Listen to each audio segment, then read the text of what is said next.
9.5% of unemployed Idahoans looking for work is tougher than going to work. Job seekers face a shrinking pool of positions and a growing number of applicants. At the end of the day, it seems some hard work just doesn't pay off. Alana Brophy now introduces you to a Treasure Valley woman who says unemployment forces her to struggle at her most important job, being a mom. It's a KBOI 2 News special report.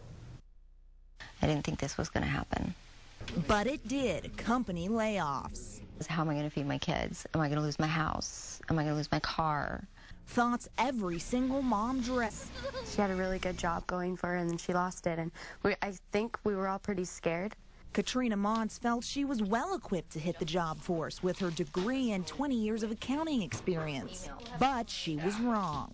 Love your qualifications. You've had a lot of experience. We can't pay you enough. Phone call after phone call, interview after interview. You're overqualified. Much like the 9.5% of unemployed Idahoans, but to add insult to injury, throw in an overwhelming amount of competition.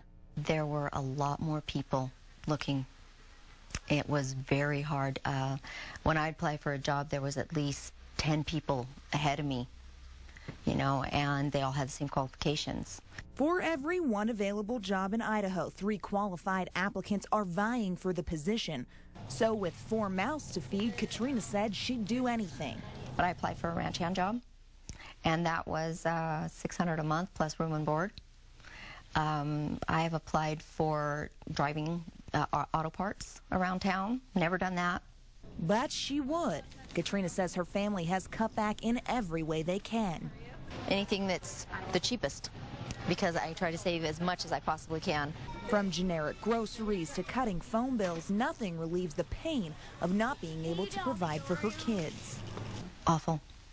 I've never had to do that, ever. I've always been able to go to the store and buy my children what they need, or give them $5 to go out with their friends, or go to the movies, or, you know, what scared me the most is when I couldn't buy food.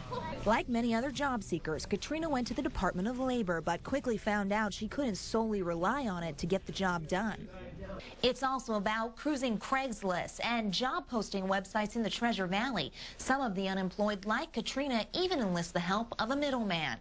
You get people that call in. I mean, our phone rings all day long with people out of work, and it's hard to tell them, I'm sorry, I don't have any work for you. Select Staffing is a company that pairs qualified applicants with jobs, but a lack of work isn't the only obstacle.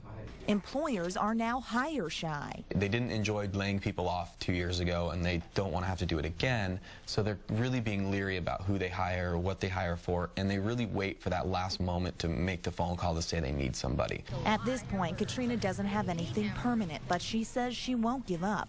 She molds this tough time into a learning experience for her children.